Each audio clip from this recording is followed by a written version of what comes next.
Alright, so for the last video in this lesson, I really just want to talk about the two types of graphs that we will see this year.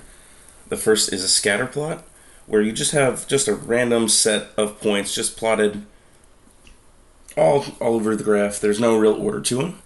And then a line, which is going to be a very specific set of points. Actually, even though these are the only 2 points that are marked on this graph, there's really an infinite number of points here to show that we actually have a continuous line here. We have an infinite number of points continually going forever and ever in both directions along that line.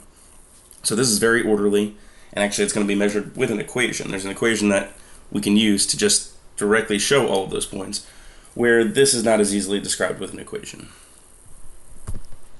So a scatter plot, like I said, it's just really a set of ordered pairs. We have 4, 4 for A, -3, 1 for B. We have all of those points just listed out as a set of ordered pairs.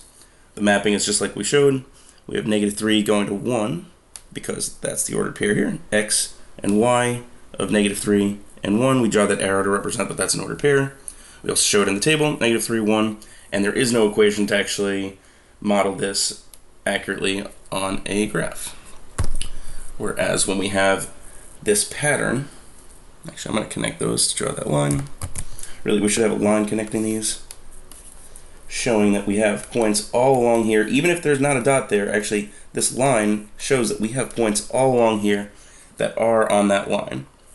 These are just the 5 points that are shown on the graph: 1, 1, 2, 2, 3, 3, 4, 4, 5, 5, and you can see how orderly it is because it's governed by a specific equation. Every time that we have a y value, it's equal to the x value. 1 and 1, 4 and 4. No matter what our x value is, it's always equal to the y value. That is our equation for this line. If you remember from last year, we're going to talk about this in a little bit in this unit, but this has a slope and a y-intercept. The slope tells us how quickly we're going up. We're going up by 1 each time. And we're going over 1 each time also. That's important. But our slope is telling us how quickly we're going up. The y-intercept tells us where we're starting. That just says we're starting at 0. We will get into this more later, but I just wanted to show you that there's an equation that tells us where these points are going. And it's very orderly, whereas a scatter plot is not so orderly.